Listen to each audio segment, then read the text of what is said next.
Mega Man has some of the greatest 2D platforming in gaming history. I fucking love Mega Man. Love, love, love it. It's cheap junk food entertainment at its finest, and it never gets old. It's the same as it ever was, but who cares? Every Mega Man fan likes talking about their favorite Robot Masters or favorite weapon, but what about their favorite Robot Master level? After all, levels are what make up the pizza crust of any Mega Man game. If the levels suck, the game will suck. If the levels are fun, the game will be fun. There are so many great and fun stages to play through, it was extremely difficult narrowing them down to a top 10. I had to dismiss a lot of really awesome stages to make this list. Even now, I'm not sure I made the right picks. These are the stages I genuinely look forward to playing through whenever I turn on a Mega Man game. I've played all the classic Mega Man games countless times, so I have a really good feel for what stands out as awesome and what is boring crap. These will only be Robot Master stages. No Wily stages, no Fortress stages, or any of that. Just pure Robot Master stages. So sit back, watch, and enjoy. Number 10. Bomb Man. Ah, Mega Man 1. The simplest game in the franchise. Bomb Man stage is so arcade-like, which makes it fun. It's simple run-and-gun action at its absolute finest. You're a little blue helmet-clad shooter. Just run, jump, and shoot your way through this bomb spaceport, wherever the hell it takes place. Seriously, what are those gigantic orange bald water towers supposed to be? It really feels like an old arcade experience. The beginning of the level has you just shooting simple fleas, or whatever the fuck these guys are. Then you have to make jumps and avoid getting hit by the bombs that pop out of the ground. It's so simple, which makes it memorable and charming. Bomb Man is by far my favorite Mega Man 1 level. It's not too challenging a level, but it's not a cakewalk either. The level flows very gracefully and simply. I love how the Sniper Joe in black boots and a motorcycle helmet jumps down early in the stage to challenge you. It's so 80s and classical. I love it! Simple, simple, simple. That's the gimmick of this stage. Simplicity at its finest. When I'm in the mood to play a simple level, this is the one. The level has some repeating areas, but that only adds to its old nostalgic feeling. The music really fits the simplicity of the stage. Mega Man 1 may not be the most polished game in the series, but you can't deny its simplicity has its charm. Number 9. Bubble Man. If I could pick my favorite water level in a Mega Man game, it would have to be good old Bubble Man. You start the stage out with a beautiful waterfall pouring down in the background. For a game made in 1988, it's absolutely fucking gorgeous. Right off the bat, you are fighting frog robots. How awesome is that? They shoot these little frogs at you, which is cool. Then you have to make your way across some dropping platforms or you plummet to your death. You fight crabs and shells. They can be annoying on difficult, but it's still fun. The best part comes when you enter the water. You fight the giant fish robot thingy, which shoots shrimp out. It's incredibly satisfying to destroy. If you have the metal blades, these little fuckers go down with one shot. When the fish dies, his eyes glaze over, and then he explodes in true robot fashion. It's beautiful and funny. The rest of the stage has you navigating through an underwater path of spikes and jellyfish. Other enemies, like these annoying crabs, show up, but fuck them. You got the Time Stopper. Yeah! Number 8. Hornet Man. Mega Man 9 is one of the hardest Mega Man games, but it's also one of the best for veterans. I made a top 10 videos bitching about the levels and them being too hard, like Tornado Man. The stages are a lot like a hot girl, walking in high heels. They're beautiful, but one clumsy move and you're falling over. The stages have a shit ton of instant deaths, which makes them seem unfair. While it's a big middle finger to newcomers of the series, for veterans like myself, it's really fun. Its levels can be painful, but if I had to pick my favorite one, it would be Hornet Man. I love this stage for many reasons. First off, the art. It's really colorful and has beautifully simplistic backgrounds. There are lots of enemies scattered around, and it takes some skill to avoid getting hit. One of the gimmicks of the stage is these party pooper, popper thingamajigs that roll out when you shoot them. Not sure how they relate to Hornets, but who cares? There are these green ball shooters. I have no idea what they're supposed to be that get rid of bricks for you, so you can traverse down. Be careful though of all the spikes. Then there's this flower fuck mini-boss you gotta beat. He can be real hard. Where he shines is his memorability. It takes real skill beating him. You gotta beat him in order to advance to the stage's checkpoint, which is kind of a dick move for newcomers, but it's still a challenge, and it's a fair one and fun. Unlike stages like Tornado Man and Jewel Man, the stage isn't annoyingly difficult. You gotta get good to beat it. I love how they add an extra life just before they gave the Hornet Man. the game has the courtesy to show you a little mercy and forgiveness. The designers know you're going to get murdered by Hornet Man the first time you face him, so they throw you a bone with the 1-up. Very smart design. With special weapons, this stage is even more fun to play with. Mega Man 9 has the best special weapons, only rivaled by Mega Man 4. Mega Man 9, while extremely unforgiving, is an amazing game and one of the better Mega Man titles. I revisit it a lot. Number 7. Slash Man. Welcome to Slash Man stage. Right off the bat, you know this stage is going to be exciting. It's got dinosaur enemies, for fuck's sake. What 90s kid didn't love dinosaurs? The 90s, especially the early 90s, were all about the dinosaur rage. In the 50s, it was cowboys. In the 60s, spies. The 70s, space. The 80s, ninjas. And the 90s, dinosaurs. You have these Mario 2 waterfall platforms that bring back a nostalgic smile for Mario fans like myself. Then you start climbing a mountain, and upon getting to the top, you ride these dinosaurs across the cliffs, full of spikes. As a kid, there was something very impressive about this part. I mean, look at all this danger. There's spikes and pits as far as the robotic eye can see. It really feels badass. The next area has you duking it out with this giant T-Rex. He chases you and then fights you. With just the arm cannon, he's a real brute to take down. After slaying him, you journey further up the mountain into the forest with bees and reptiles. If you're a scrub, you're going to get eaten alive by the insects, but if you've got the fire weapon from Turbo Man's, it's scorched earth time. You burn this forest down and discover a hidden ladder to take with you to the caged beat. How to free him? Just blast him with a charged Mega Buster shot and voila! A new ally joins you. You'll journey through the visitor center and meet up to fight Slash Man. The music really fits the stage. It's epic and feels prehistoric.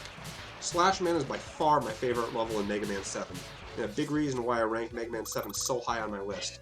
Great fucking level. Number 6. Wave Man. Mega Man 5 has some of the most gorgeous 8-bit graphics. The stages are super colorful and feel more polished than a Mercedes-Benz. Wave Man stage is pure beauty both in color and sounds. The music is so relaxing I could listen to it when I fly into a rage that would calm me. You start the level in what I think is a water treatment plant or something.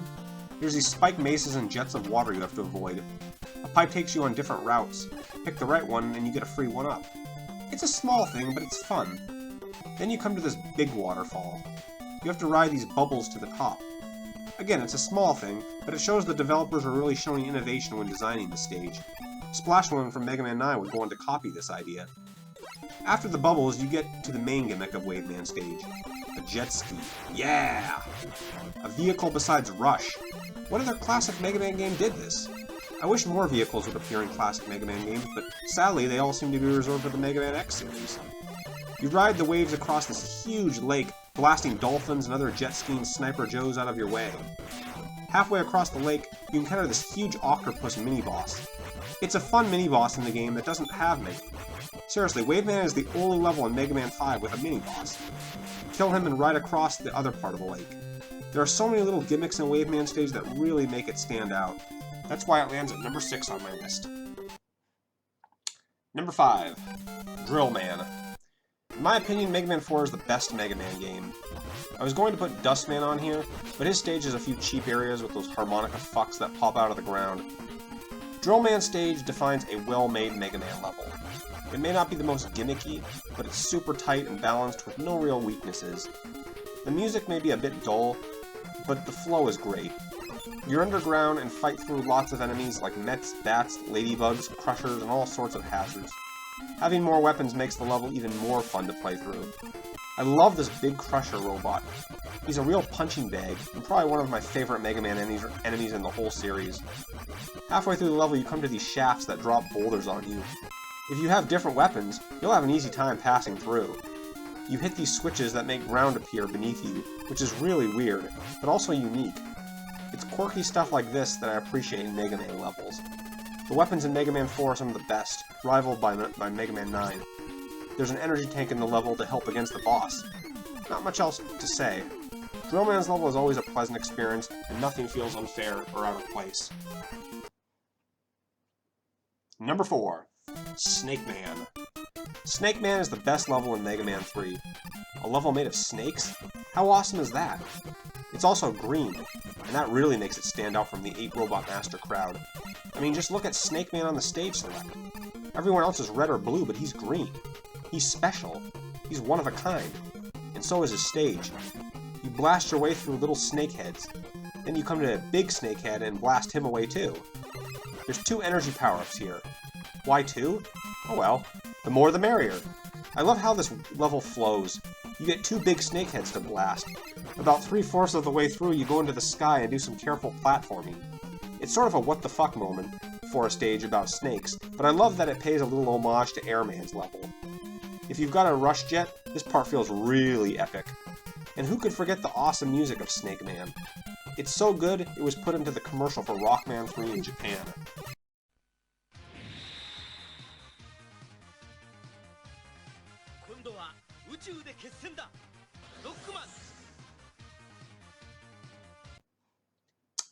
Number 3, Flash Man.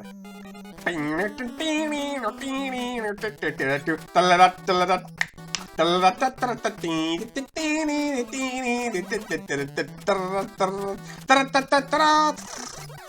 there's one stage that defines a Mega Man level, it's fucking Flash Man. Mega Man 2 is by far the most iconic and well-known Mega Man game. It's classical 8-bit, baby. The height of the classical NES memories. And Flash Man defines this, not only with his classic stage, but his classic music. Flash Man's stage is the Forest Temple of Ocarina of Time. It's fucking iconic. If Bomb Man defines simplicity, Flash Man defines classical. Everything about this stage is classical, right down to the gate with the Wily logo above it. Flash Man's stage is easy. Very easy. In fact, it's the easiest stage in the entire Mega Man series. Why? Why is it so easy? Because there's no instant deaths! Seriously, I don't think I've ever died once to this stage. I don't even know where the checkpoint is. The graphics are really awesome for a game made in 1988. I mean, look at these flashing floors. That's some classic innovation right there. Picking a path downwards is exciting, even if the path is not that significant. The ending stretch has all these scary mechs. Hopefully you pick the top path and get the opportunity for an E-take. But if you didn't, well, just grit your teeth and bear it, bitch. I love how the gate is too high to reach unless you use the platforms. It's memorability that makes this level stand out and get such a high place. It may not be the most creative level, it may not have the most polish, I may not have a wide array of enemies in it, but god damn, it's fucking memorable. Number 2, Feroz Man. Robot Feroz? Are you for real, Capcom? Who would build a robotic Pharaoh? Is it stupid? Yes. Do I care? Not fucking at all. The stage starts off with this awesome Egyptian rave beat, and you can traverse across the sand of robotic Egypt with a beautiful night sky. Scorpions pop out to sting your robotic ass. Red insects drop shit down on you as you lunk across the desert, or fly if you've got the rush jet. It's a clone of Gemini Man stage, but done much, much, much better. You get to an opening in the ground. If you're curious enough, you check the other side only to find more desert. At the end, you are rewarded with the balloon adapter. It's really satisfying to find, and a useful item. If you're uninterested, you can directly descend down into the tomb, where you fight bats, ladybugs, and mummies that pop out of the wall like an Indiana Jones. There's these weird umbrella-looking guys that will ferry you across spikes. Or you can just get creative and soar down the tunnel with a rush jet. It's so fucking fun. Mega Man 4 is the best Mega Man game. I've said this before, but its level design is excellent. The level doesn't have the mini-boss, unfortunately, but it's so fun and well-designed that it lands on top of my list of best levels. Number 1, Napalm Man. Welcome to Vietnam. Seriously, this level is brilliant. You start out fighting these big tiger robots that will eat your blue ass alive if you don't kill them quickly with the charge shot. Then you descend down into a Viet Cong cave and fight bats, gunners, and these wall traps. Not sure how these were used in Vietnam, but I'll take it. You make your way through underground waterfall caverns, grabbing an energy tank on the way. You blast some helicopter piloting Joe motherfuckers, then you come back up from the ground again and fight these big missile shooting robots. I love these guys. I'm always a sucker for big robots, and this stage has so many of them. You infiltrate Napalm's underground base and fight your way through more robots. Seriously, there's so many different kinds of robots here I lost count. The variety oozes charm and freshness. I think Napalm Man stage has the biggest variety of robots in any Mega Man Robot Master level ever. The journey through the stage is what makes it so great. You start out in a jungle and end up in an underground military base. Just like Wave Man stage, the graphics are super beautiful and everything feels uber polished. Mega Man 5 is not my favorite Mega Man game, but it's got some of the best levels. I was going to put Gravity Man on this list, but other than the gravity effect, I wasn't that excited about his level. Napalm Man is way more fun. So there you have it. Those are the top 10 best Mega Man levels in my opinion. Again, there were so many other stages I wanted to add, but I can only put 10 on here, because it's a top 10 video after all. Durr! I was going to put unhonorable mentions, but this isn't a Watch Mojo video. Besides, that would have been more work, and there's not that many hardcore Mega Man fans like myself that appreciate these kinds of videos. What are your favorite Mega Man levels? Do you think this list is Johnny on the spot, or do you think it sucks? Let me know in the comments. Thanks for watching.